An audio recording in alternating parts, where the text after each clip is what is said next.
तो हेलो दोस्तों, स्वागत है आपका एक बार फिर से मेरे यूट्यूब चैनल पे। मैं हूं आपका एजुकेशन साथी। आज आपके लिए मैं लेकर आया हूं डीएलएड सेकेंड सेमेस्टर मैथ का चैप्टर फर्स्ट, जिसका नाम है 3 अंकों तक की संख्याओं का लघुत्तम समापवर्त एवं महत्तम समापवर्त। तो इस वीडियो में आज हम लघुत्तम समापवर्त के बारे में पढ़ेंगे। बाकी इस वीडियो के अगले पार्ट में हम महत्तम समापवर्तक के बारे में पढ़ेंगे। तो लघुत्तम समापवर्त को पढ़ने से पहले हमें कुछ पॉइंटों का बहुत अच्छे से पता होना चाहिए। ठीक है, तो सबसे पहले उन पॉइंट्स को हम लोग क्लियर करेंगे, क्योंकि अगर हमको ये नहीं पता होंगे तो हम समापवर्त को अच्छे से समझ नहीं पाएंगे और ना ही लघुत्तम समापवर्त को अच्छे से समझ पाएंगे। तो लघुत्तम समापवर्त को समझने के लिए इन पॉइंट्स को सबसे पहले क्लियर करते हैं। जिन्होंने फर्स्ट सेमेस्टर में इन पॉइंट्स को पढ़ रखा है वो इस पॉइंट को रिवाइज़ कर लें, और जिन्होंने इनको भूल गए हैं या इनको समझ में नहीं आया था वो इसको एक बार यहाँ पर अच्छे से समझें। सबसे पहले बात करते हैं अपवर्त की, कि अपवर्त क्या होता है। अपवर्त को हम गुणज या मल्टीपल भी बोलते हैं इंग्लिश में। ठीक है, तो किसी संख्या में प्राकृतिक संख्याएं कौन सी होती हैं जो हम काउंटिंग के लिए इस्तेमाल करते हैं, जैसे 1 2 3 4 5 6 7 8 9 10 और उसके आगे कई सारी गिनतियाँ। इसमें जीरो शामिल नहीं होता है, क्योंकि हम कभी भी काउंटिंग के लिए, चीज़ों को गिनने के लिए जीरो का इस्तेमाल नहीं करते हैं। तो प्राकृतिक संख्याओं को याद रखिएगा। तो किसी संख्या में प्राकृतिक संख्याओं से गुणा करने पर उस संख्या के विभिन्न गुणज या अपवर्त प्राप्त होते हैं। जैसे एक दी हुई संख्या 5 हो तो 5 में प्राकृतिक संख्याओं से गुणा करने पर प्राप्त संख्याएं 5 10 15 20 इत्यादि हैं। तो 5 10 15 20 को 5 का अपवर्त या गुणज कहा जाता है। इस बात को मैं आपको समझा कर दिखाता हूँ। इसमें कहा जा रहा है कोई भी संख्या दी गई है, जैसे मान लीजिए आपको 5 दिया गया है, तो इस 5 के अपवर्त आपको पता करने हैं या इस 5 के गुणज पता करने हैं, या इंग्लिश में इसे मल्टीपल भी बोलते हैं। तो इसकी गुणा आपको किससे करनी है? प्राकृतिक संख्याओं। तो सबसे पहली प्राकृतिक संख्या है 1, तो 5 की गुणा 1 से करी तो 5 आया। फिर अगली प्राकृतिक संख्या क्या है? 2, तो 5 की गुणा 2 से करी तो 10 आया। ऐसे ही 5 की गुणा 3 से करी तो 15 आया। 5 की गुणा 4 से करी तो 20 आया। इसी तरीके से हम 5 की गुणा करते जाएंगे और हमको अपवर्त मिलते जाएंगे। तो इसमें ये 5 10 15 और 20 क्या हैं? 5 के गुणज हैं या अपवर्त हैं। क्या है? गुणज या अपवर्त। तो आपको अपवर्त या गुणज क्लियर हो गया। ये क्या है? 5 10 15 20 5 के मल्टीपल हैं, अपवर्त हैं, गुणज हैं। ठीक है, कुछ भी नाम आप बोल सकते हैं। तो वही बात यहाँ पे बोली जा रही है कि 5 10 15 20 को 5 का अपवर्त या गुणज कहा जाता है। तो आप अपवर्त को समझ गए। अब समझते हैं कि समापवर्त क्या होता है। समापवर्त को समझ लीजिए। दी हुई संख्याओं के अपवर्त्यों में जो समान अपवर्त्य होते हैं उन्हें समापवर्त कहते हैं। तो थ्योरी से नहीं समझ सकते हैं तो आप एग्जाम्पल से समझिए। ठीक है, जैसे 2 4 8 के समापवर्त क्या होंगे? तो सबसे पहले हम 2 के अपवर्त्यों को लिख लेंगे। तो 2 के अपवर्त क्या होंगे? 2 4 6 8 10 12 14। ठीक है, ऐसे 4 के अपवर्त्यों को लिख लिया हमने, और ऐसे ही 8 के अपवर्त्यों को लिख लिया। अब इन अपवर्त्यों में हम देखेंगे कि कौन कौन से कॉमन हैं जो दोनों में आए हैं। कॉमन मल्टीपल मतलब समापवर्त। तो दोनों में कौन कौन से आए हैं? जैसे सबसे पहले आप देखिए 8 को देखिएगा। तो 2 का अपवर्त जो है वो 8 है, 4 का अपवर्त भी 8 है, और 8 का पहला अपवर्त ही 8 होता है। तो 8 क्या हो गया? समापवर्त हो गया, क्योंकि ये तीनों में क्या है? कॉमन है, समान है। तो अपवर्त जो समान हो वो क्या कहलाएगा? समापवर्त। ऐसे ही 8 के अलावा भी आप देख सकते हैं 16 इसमें भी है 16 और इसमें भी है 16। तो 16 भी क्या हुआ? समापवर्त। तो ऐसे ही आप 8 16 32 40 और जैसे जैसे इसमें आगे बढ़ेंगे वैसे वैसे इसमें भी आगे बढ़ते जाएंगे। तो 8 16 32 40 क्या हुए? समापवर्त हुए। किसके? 2 4 और 8 के। ठीक है, क्लियर हो गया। अब इसमें सबसे छोटा समापवर्त कौन सा है? तो इसमें जो सबसे छोटा समापवर्त है वो है 8। 2 4 और 8 का सबसे छोटा समापवर्त कौन सा है? 8। तो 8 को हम क्या बोल सकते हैं? लघुत्तम समापवर्त। ठीक है, छोटा मतलब लघुत्तम, समापवर्त मतलब जो तीनों में समान हो, वो कौन है? 8 है। तो आपको यहाँ से समझ में आ रहा है कि लघुत्तम समापवर्त हम किस चीज़ को बोलते हैं। ठीक है, अब इसके बाद हम लोग पढ़ेंगे कि लघुत्तम समापवर्त क्या होता है। लघुत्तम समापवर्त को इंग्लिश में क्या बोलते हैं? लोएस्ट। लोएस्ट की जगह पर यहाँ पर आपको लीस्ट भी लिखा मिल सकता है। ठीक है, तो लोएस्ट और लीस्ट एक ही बात होती है। तो lowest common multiple, lowest common multiple, lowest मतलब लघुत्तम, कॉमन मतलब समान, मल्टीपल मतलब अपवर्त। तो लघुत्तम समान अपवर्त यानी कि लघुत्तम समापवर्त। ठीक है, अब लघुत्तम समापवर्त क्या होता है, इस पे आप इम्पॉर्टेंट लगा लीजिए, क्योंकि कभी कभी एग्जाम में इसकी परिभाषा पूछ लेते हैं। तो क्या है परिभाषा? वह छोटी से छोटी संख्या जिसमें दी हुई संख्याओं का पूरा पूरा भाग हो जाए, उसे लघुत्तम समापवर्त कहते हैं। अब इसको समझते हैं एग्जाम्पल के माध्यम से। ठीक है, अब जैसे उदाहरण के लिए हम देखते हैं कि अभी हम लोगों ने देखा कि 2, 4 और 8 का जो लघुत्तम समापवर्त को हम लासा भी लिख सकते हैं। ठीक है, लासा जो है वो 8 है। तो लघुत्तम समापवर्त की परिभाषा क्या है?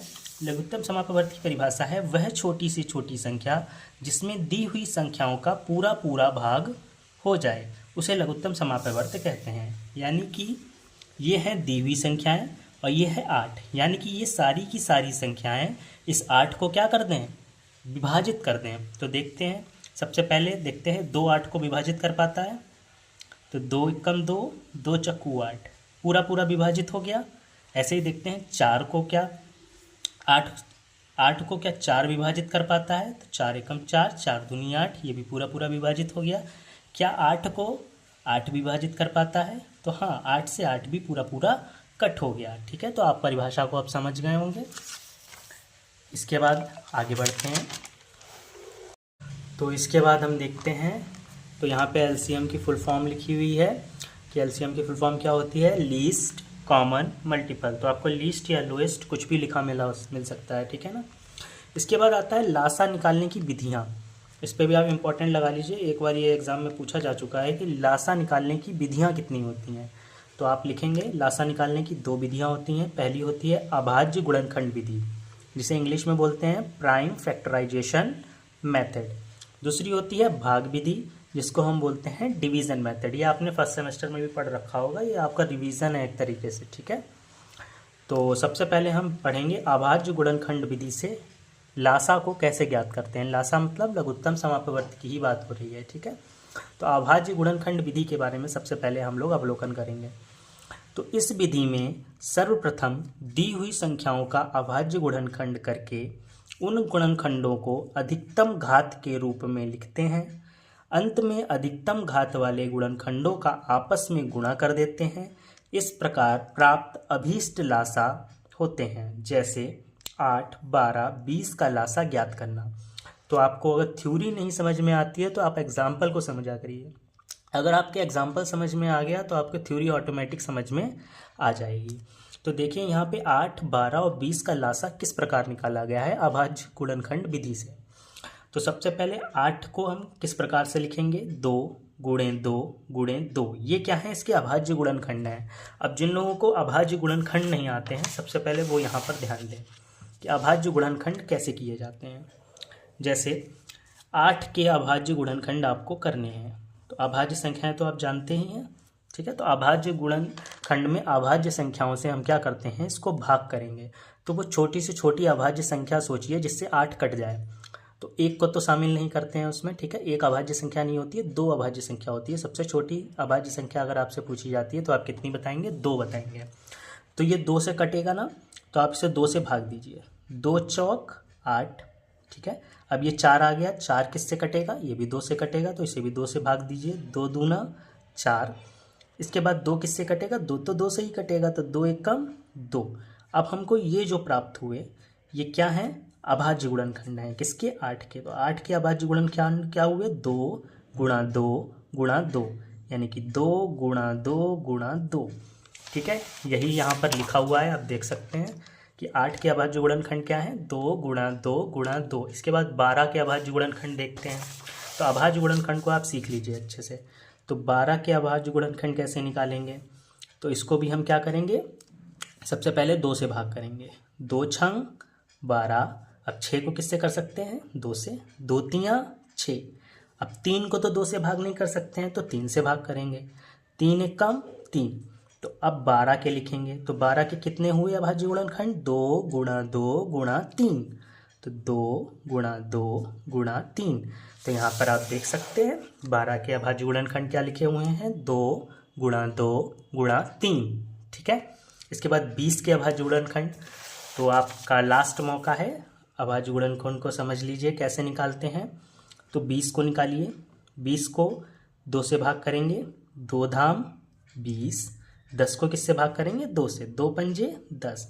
अब 5 तो सिर्फ 5 से ही भाग जाएगा, तो 5 एकम 5। तो ये क्या मिल गए, अभाज्य गुणनखंड 20 के। 20 के अभाज्य गुणनखंड क्या हुए, 2 गुणे 2 गुणे 5। ठीक है। तो अभाज्य गुणनखंड के बारे में आप लोग समझ गए होंगे कि किस प्रकार से अभाज्य गुणनखंडों को निकाला जा रहा है। ठीक है। ठीक है। तो इसके बाद अब आप देखिए कि ये 2 गुणा 2 गुणा 2 को हम घातों के रूप में लिखेंगे। ठीक है। तो जैसे यहाँ पे 2 की गुणा कितनी बार थी, 3 बार, तो 2 की घात 3 लिख देंगे इसको। ऐसे ही 2 की गुणा कितनी बार थी यहाँ पे, 2 बार, तो 2 की घात 2। और 3 की गुणा कितनी बार थी, 1 बार, तो 3 की घात 1। ऐसे ही 2 की गुणा यहाँ पर कितनी बार थी, 2 बार, तो 2 की घात 2। और 5 की कितनी बार थी, 1 बार, तो 5 की घात 1। अब लासा कैसे निकालना है, इस बात को आप समझिएगा। अब इसमें जितनी भी संख्याएं हैं, इन सब की सबसे बड़ी घात को हमको चुनना है। जैसे 2, 5 और 3, इसमें 2, 5 और 3 संख्याएं आई हैं। ठीक है। तो 2 की सबसे बड़ी घात आपको कौन सी दिख रही है, आपको यहाँ पर देखना है। यहाँ पे 2 की सबसे बड़ी घात आपको कौन सी दिख रही है, 2 की घात 3, 2 की घात 2, 2 की घात 2। तो 2 की घात 3 जो है वो सबसे बड़ी यहाँ पर नज़र आ रही है। ठीक है। 2 की घात 3 आपको सबसे ज़्यादा बड़ी यहाँ पर नज़र आ रही है। ठीक है। तो हम 2 की घात 3 को यहाँ पर लिख लेंगे। ठीक। अब यहाँ पे 2 की घात 2, 2 की घात 2 इसको नहीं लिखेंगे, जो सबसे बड़ी घात है सिर्फ उसको यहाँ पर हम लिख लेंगे।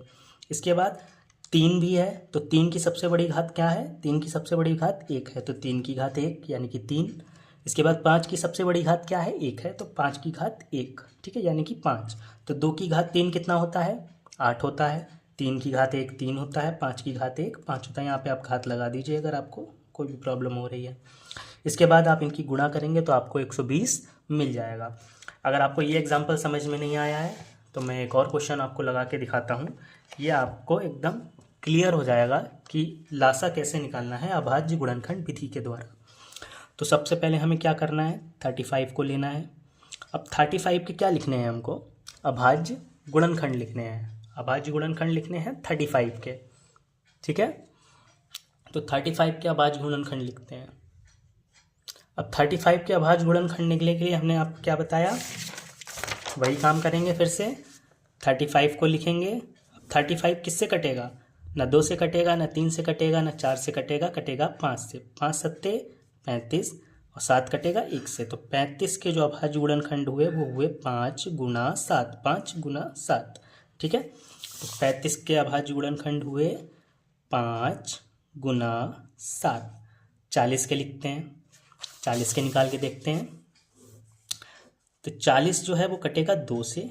2 दूनी 4, 0 का 0, 2 धाम 20, 2 पंजे 10, 5 एकम 5। तो कितना आया, 2 गुणे 2 गुणे 2 गुणे 5। ये किसके हो गए, 40 के। तो 2 गुणे 2 गुणे 2 गुणे 5। 50 के अभाज्य गुणनखंड लिखते हैं। तो 50 के अभाज्य गुणनखंड क्या होंगे, 50 को लिख लिया, 2 से काटेंगे 25 बार में जाएगा। ठीक है। अब 25 तो 5 से ही कटेगा, 5m 25 और 5 एकम 5। तो इसके अभाज्य गुणनखंड क्या हुए, 2 गुणे 5 गुणे 5। तो वो भी यहाँ पर लिख लेते हैं, 2 गुणे 5 गुणे 5। अब धीरे धीरे चीज़ों को समझिए, आपको चीज़ें समझ में आने लगेंगी। ठीक है। आप प्रयास करिए, ज़्यादा से ज़्यादा क्वेश्चंस की प्रैक्टिस कीजिए। अभी मैं आपको इन क्वेश्चंस को समझा रहा हूँ, इसके बाद मैं आपके लिए प्रैक्टिस लेकर आऊँगा। उसमें लासा के कई प्रकार के प्रश्नों को आपको मैं लगाकर बताऊँगा। अभी आप सीख लीजिए कि किस प्रकार से किस विधि द्वारा प्रश्नों को हल करते हैं। अब इसमें क्या करना है, अगला स्टेप आपको इनके घातों के रूप में लिखना है। जैसे 5 की गुणा कितनी बार है, सिर्फ एक बार, तो 5 की घात 1। 7 की गुणा एक बार, तो 7 की घात 1। ऐसे 2 की गुणा देखिए कितनी बार है, 1 2 3, तो 2 की घात 3। 5 की गुणा कितनी बार है, एक बार, तो 5 की घात 1। ऐसे ही 2 की गुणा कितनी बार है, एक बार। 5 की गुणा 2 बार, तो 5 की घात 2। अब लासा कैसे निकालना है, इस बात पर ध्यान दीजिए। लासा निकालने के लिए यहाँ पे आपका संख्याएं हैं 5, 7 और 2। अब देखिए 5 की सबसे बड़ी घात कौन सी है, पूरे इसमें 5 की सबसे बड़ी घात कौन सी है, तो 5 की सबसे बड़ी घात है 2, तो यहाँ पे 5 की घात 2 लिख लेंगे, गुना 2 की सबसे बड़ी घात कौन सी है, 2 की घात 3 सबसे बड़ी है, तो 2 की घात 3 लिख लेंगे। और 7 की जो सबसे बड़ी घात है वो है 1, तो यहाँ पे 7 की घात 1 लिख लेंगे। और इसकी जो गुणा होगी वही हमारा क्या होगा, लासा होगा। तो 5 की गुणा 5 से होगी तो हो जाएगा 25। 2 की गुणा 2 बार 2 से होगी तो हो जाएगा 8। और 7 की गुणा एक बार 7 से होगी तो हो जाएगा 7। अब 25 गुणा 8 सत्ते 56, ठीक है। और इसकी जो गुणा आएगी वो हमारा क्या हो जाएगा, आंसर हो जाएगा। तो आप यहाँ पे इसको सॉल्व भी कर सकते हैं साइड में कि 25 गुणा 56, या आप रफ में दिखा सकते हैं ऐसे लाइन खींच के साइड में। तो 6 पंजे 30 का हासिल गया 3, 6 कम 6 शून्य 12, 3 15, 5 25 का 5 हासिल लगा 2, 5 दूनी 10 और 2 12, तो 0 5 5 10 का 0 हासिल लगा 1, 2 और 1 3 और 1 4 और 1 1400। तो इसका आंसर कितना होने वाला है, 1400। इसका एलसीएम कितना होने वाला है, 1400। ये थी आपकी अभाज्य गुणनखंड विधि। इसके बाद बात करेंगे हम भाग विधि की, ठीक है। भाग विधि को भी आप अच्छे प्रकार से समझ लीजिए। तो सर्वप्रथम दी हुई संख्याओं को क्रमशः एक पंक्ति में लिखकर बारी बारी से 2 3 4 से भाग करते हैं। जब किसी संख्या में भाग ना जाए तो उसे ज्यों का त्यों लिख देते हैं और अगले क्रम में उसे भाजक से भाग देते हैं।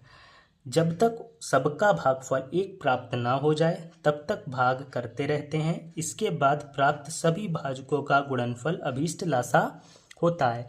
थ्योरी एक बार में समझ में नहीं आती है जब तक हम एग्जाम्पल्स को नहीं देखते हैं। तो अब हम एग्जाम्पल को देखेंगे, एग्जाम्पल के साथ ही आपको थ्योरी क्लियर हो जाएगी, ठीक है। तो एग्जाम्पल देख लेते हैं। सबसे पहले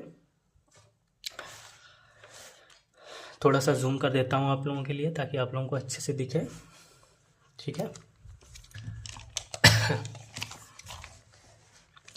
तो देखते हैं 12, 15 और 18 का लासा हमको निकालना है भाग विधि से। कौन सी विधि से, भाग विधि से इसका लासा निकालना है।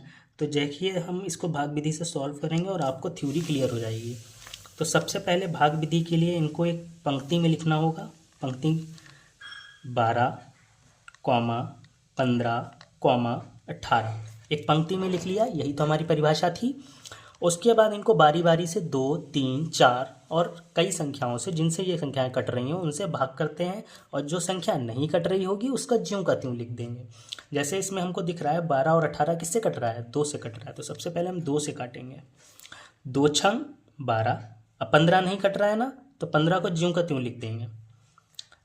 18 कट रहा है तो 2 नेम 18। इसके बाद फिर से हम देखेंगे कि 6 2 से कट रहा है तो फिर से 2 से काटेंगे, 2 तियाँ 6। 15 नहीं कट रहा है ना 2 से, तो 15 को जैसा का तैसा लिख देंगे। 9 भी नहीं कट रहा है तो 9 को भी ज्यों का त्यों लिख देंगे। अब इसमें कोई भी संख्या 2 से नहीं कट रही है, अब हम इसको 3 से काटेंगे। तो 3 एक कम 3, 3 पंजे 15, 3 तियाँ 9। देखिए एक संख्या का भागफल हमको, शेषफल हमको 1 प्राप्त हो गया, ठीक है। अब बची 5 और 3। 5 को काटने के लिए हमको 5 से ही भाग देना होगा, 3 को काटने के लिए 3 से भाग देना होगा। तो सबसे पहले 3 से भाग दे लेते हैं। तो 1, 5 तो कटेगा नहीं, तो 5 को ज्यों का त्यों, 3 एक कम 3। अब बचा सिर्फ 5, 5 को भी कर देते हैं 1 1 1। अब जो हमको भाजक मिले हैं, इन भाजकों का जो गुणनफल होगा वही हमारा क्या होगा, लासा होगा। तो लासा कैसे निकलेगा, तो सबसे पहले आएगा 2 गुणा 2 गुणा 3 गुणा 3 गुणा 5। तो 2 गुणे 2 गुणे 3 गुणे 3 गुणे 5। अब इनका ये जो गुणनफल है यही हमारा लासा होगा, ये हमारी है भाग विधि। ठीक है, तो गुणनफल कर लेते हैं। 2 दूनी 4, 3 तियाँ 9 गुणे 5। तो आपको जैसे अच्छा लगे आप वैसे गुणा कर सकते हैं, मैं अपने तरीके से कर रहा हूँ, आप अपने तरीके से कर सकते हैं। फिर उसके बाद 5 ने 45, तो 4 गुणे 45।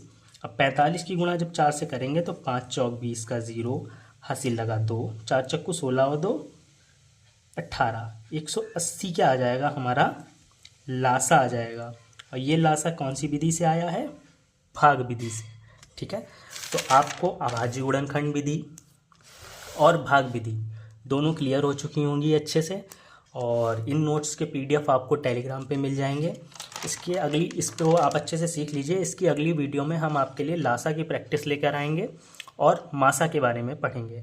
ठीक है, ये 3 संख्याओं वाले लासा हैं। हो सकता है इस बार आपने जो DLED फर्स्ट सेमेस्टर में पढ़ा था उसमें 2 संख्याओं वाले लासा पढ़े होंगे, लेकिन यहाँ पे देखिए ये 3 संख्याओं वाले लासा हैं। ठीक है, ऐसे ही 3 संख्याओं वाले मासा भी होंगे वहाँ पर। तो आप इनको अच्छे से समझ गए हैं तो एक कमेंट करके ज़रूर बताएं, वीडियो को शेयर करें, सब्सक्राइब करें। धन्यवाद।